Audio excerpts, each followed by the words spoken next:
Olá a todos, tudo bem com vocês? Hoje vamos dar continuidade ao tema arrebatamento. Vamos estudar 1 Tessalonicenses, capítulo 5. O título é A vinda do Senhor é certa e repentina. No versículo 1, Paulo vai nos falar: vocês não precisam de que nada lhes seja escrito, irmãos, a respeito dos tempos e das datas desses acontecimentos, porque sabem que o dia do Senhor virá como o ladrão que surge à noite. Versículo 3: quando as pessoas estiverem dizendo: tudo está tão pacífico e seguro, a destruição se abaterá repentinamente sobre elas, à semelhança das dores de parto que sobrevêm à mulher grávida, e não haverá escape. Essa parte que fala em paz e segurança já vai ser no tempo em que o homem da iniquidade, ou o anti-messias, ou como muitos conhecem, anticristo, estará reinando. Note que novamente Shaul, repete as palavras do Messias em Mateus, capítulo 24, versículo 42 ao 43.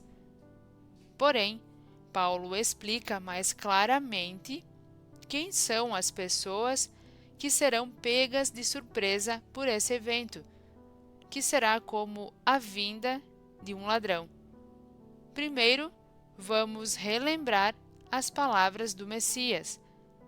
Após, podemos observar a explicação de Paulo.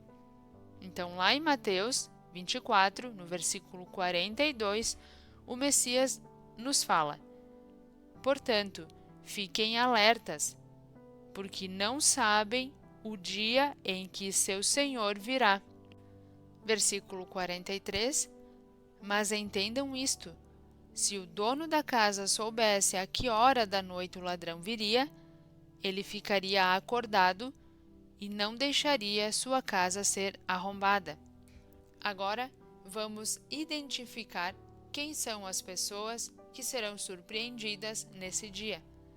Versículo 4, Paulo nos fala: entretanto, irmãos, vocês não estão em trevas, para que o dia os tome de surpresa como um ladrão. Versículo 5, vocês são pessoas que pertencem à luz e ao dia. Não pertencemos nem à noite, nem às trevas. Os eleitos do Messias não serão surpreendidos, pois os mesmos vivem na luz. Já sabem exatamente compreender os sinais, mesmo em um mundo cheio de trevas e escuridão espiritualmente falando. Quantas são as pessoas que se acham despertas, mas não conseguem enxergar a verdade que está nas Escrituras? Quantas são as pessoas que, mesmo você desenhando e explicando o desenho, não consegue ver e compreender o que está diante dos seus olhos? São cegos, guiados por seus guias cegos. No versículo 6, Paulo continua: portanto, não se permitam adormecer, como os demais. Ao contrário, permaneçam alertas e sóbrios.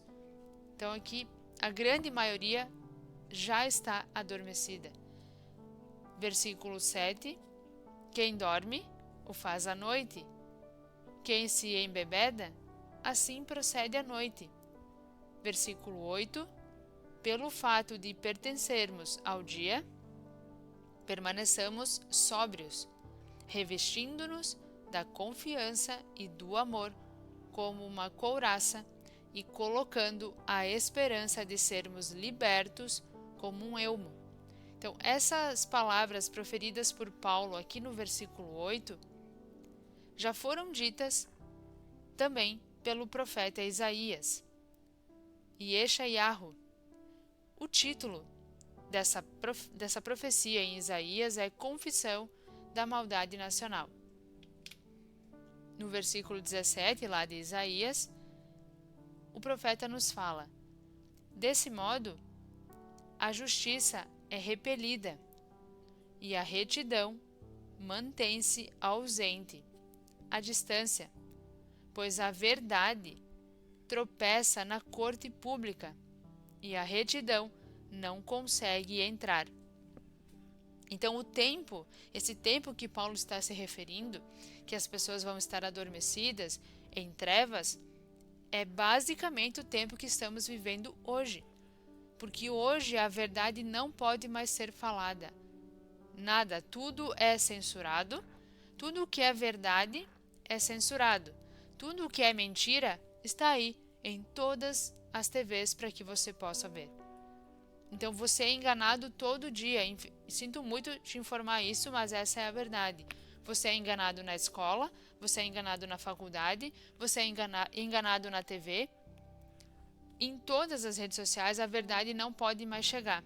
Assim como a verdade hoje, como conhecimento, ele está tão grande que as pessoas conseguem e conseguem achar esse conhecimento, conseguem ainda achar essa verdade, a verdade está sendo censurada.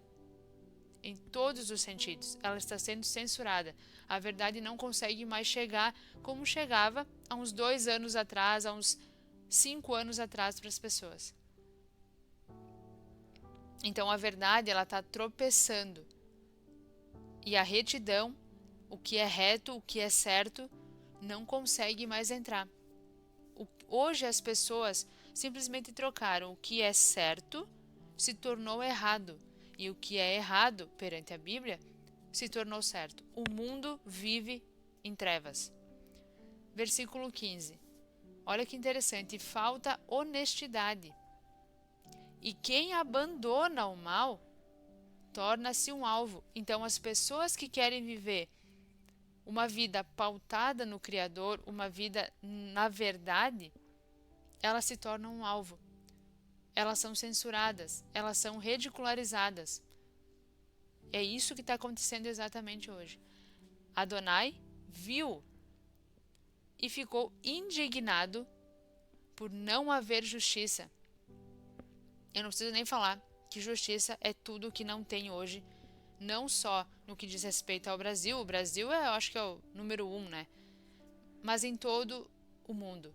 A justiça ela praticamente não existe mais. O mundo vive uma injustiça atrás da outra. As pessoas são injustas. As pessoas veem outras pessoas sendo injustiçadas e se calam. Versículo 16. Ele viu que não há ninguém, pasmo pela ausência de intercessão.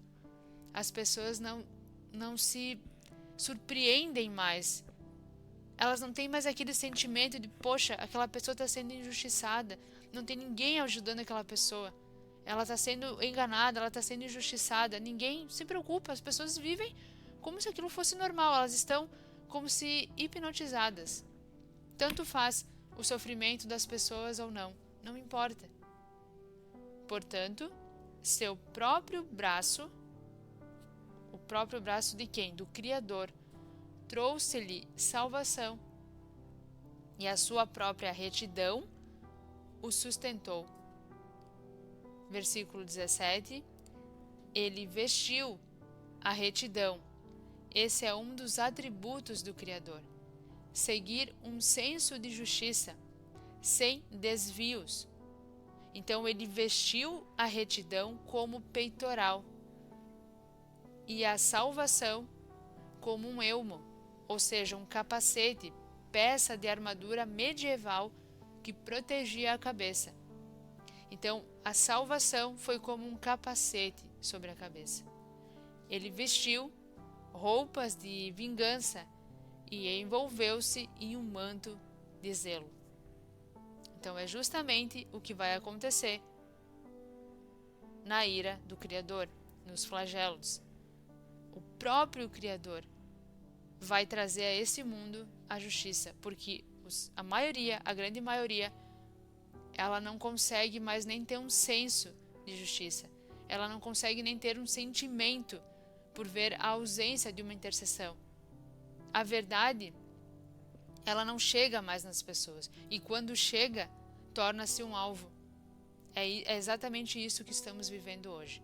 O que o profeta Isaías profetizou há tanto tempo atrás.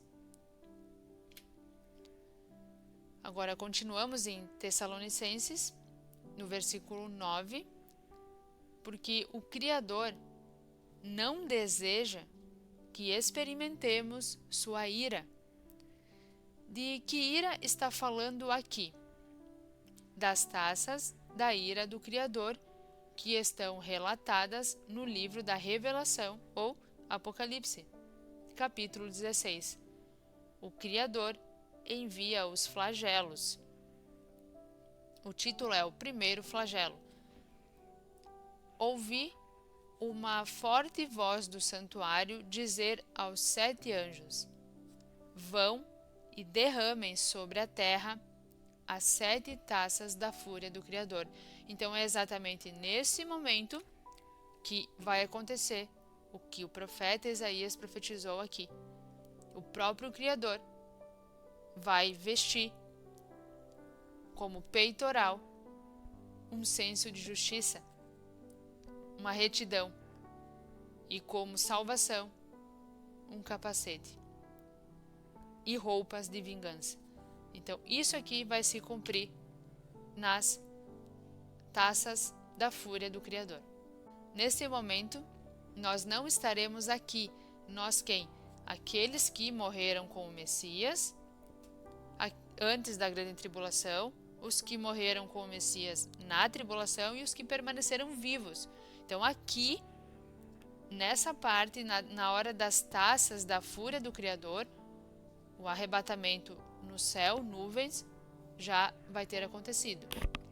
Vamos ver isso em Revelação, Apocalipse, capítulo 15. Pessoal, um recadinho bem rápido. Caso você não seja inscrito no canal e queira acompanhar a série sobre o arrebatamento, peço que te inscreva e ative as notificações escolhendo a opção Todas. Dessa forma, toda vez que eu postar um vídeo novo, você será notificado. Peço também que ao final do vídeo deixe o seu gostei ou não gostei. Também aqui no canal temos uma playlist sobre o dízimo. Caso tenha alguma dúvida sobre o assunto, basta acessar. Versículo 1. Vi, então, outro sinal no céu. Céu visível, nuvens. Isso pode ser conferido no Strong 3772, ou Uranus. Vou deixar na descrição do vídeo o link para ter acesso ao mesmo. Então, vi então outro sinal no céu, grande e maravilhoso, 7 anjos com as 7 últimas pragas, porque com elas a fúria do Criador será completada. Versículo 2. Vi algo semelhante a um mar de vidro misturado com fogo. Os que tinham vencido a besta, a sua imagem, tecnologia e o número do seu nome. Então, observe, as pessoas na grande tribulação vão ter que vencer 3 coisas: a besta, a sua imagem e o número do seu nome. Ok? Estavam em pé, junto ao mar de vidro, segurando harpas que haviam sido dadas a eles pelo Criador. Quem conhece o real modelo da Terra, que não é o que nos passam nas escolas e nas TVs, sabe bem que esse mar de vidro é o domo. Se você estudar sobre os povos antigos, eles tinham outro modelo de terra, e nesse modelo todos tinham um domo. Esse modelo de terra que aprendemos desde criança serve apenas para adorar o Deus dos satanistas, que é o Deus Sol. Mas isso não é assunto para esse vídeo. Então, após a grande tribulação, quando nos encontrarmos nas nuvens, no céu, céu visível, estaremos com as harpas e de lá poderemos ver os anjos dos flagelos, ou da fúria ou da ira do Criador, cumprirem o que está escrito em Apocalipse, capítulo 12. Capítulo 16, não 12, perdão. Muitos utilizam essa passagem que lemos no versículo 9, porque o Criador não deseja que experimentemos sua ira, para afirmar que não passaremos pela grande tribulação. Porém, essa ira, ou fúria, ou flagelo, acontece somente após a grande tribulação e a ressurreição dos mortos, que é a primeira ressurreição. Só então nos encontraremos nas nuvens e os anjos poderão vir e derramar as taças da fúria do Criador. Aí sim, já não estaremos aqui, terra, mas sim no céu visível, domo. Voltando para Tessalonicenses, no versículo 9, porque o Criador não deseja que experimentemos sua ira, mas que obtenhamos a libertação por meio do nosso Senhor Yeshua, ou Jesus, o Messias. Versículo 10, que morreu a nosso favor, para que, quer estejamos vivos, quer mortos, possamos viver junto dele. Ou seja, se essa pessoa já morreu no Messias, seja em que época for, se vai morrer no Messias durante a grande tribulação, ou se vai permanecer viva no Messias depois da grande tribulação, todos esses viverão juntos com o Messias. Versículo 11, portanto, encorajem-se uns aos outros e edifiquem uns aos outros, como vocês já têm feito. Então, no próximo vídeo, estudaremos 2 Tessalonicenses, capítulo 2. E o título vai ser A Vinda do Messias, a revelação da apostasia, o homem da iniquidade. Que o Criador abençoe a todos e fiquem na paz. Nos encontramos no próximo vídeo. Se vós permanecerdes na minha palavra, verdadeiramente sereis meus discípulos e conhecereis a verdade. E a verdade vos libertará. Somos descendência de Abraão e nunca servimos a ninguém. Como dizes tu, sereis livres? Bem sei que sois descendência de Abraão, contudo procurais matar-me, porque minha palavra não entra em vós. Eu falo do que vi junto de meu pai, e vós fazeis o que também vistes junto de vosso pai. Se fosseis filhos de Abraão, faríeis as obras de Abraão. Mas agora procurais matar-me. A mim, homem que vos tem dito a verdade, que de Deus tenho ouvido. Por que não entendeis a minha linguagem? Por não poderdes ouvir a minha palavra. Vós tendes por pai ao diabo. Ele foi homicida desde o princípio e não se firmou na verdade, porque não há verdade nele. Mas porque vos digo a verdade, não me credes. Em verdade vos digo que se alguém guardar a minha palavra, nunca verá a morte. És tu maior do que o nosso pai Abraão, que morreu? Abraão, vosso pai, exultou por ver o meu dia, e viu e alegrou-se. Ah, e viste Abraão? Em verdade vos digo, que antes que Abraão existisse, eu sou.